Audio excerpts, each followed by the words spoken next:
வணக்கம். அந்த dragon fruit வந்து இந்த சைஸுக்கு மேலே வந்த உடனே மேலே இந்த மாதிரி ஒரு டிஎம்டி கம்பி 4 பக்கமும் வர்ற மாதிரி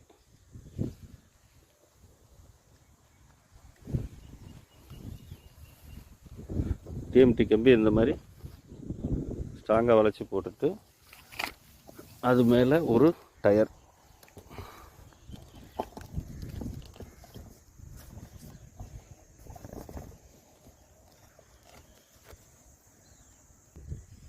இந்த மாதிரி ஒரு டயரை வச்சிட்டோம்னா டயர் வந்து 4 பக்கமும் கிரிப்பாக இருக்கிற மாதிரி இந்த சைஸில் போட்டோம்னா இது மேலே ஹேங்கிங் ஆகி இதுலேருந்து தான் ஃப்ரூட் வரும்.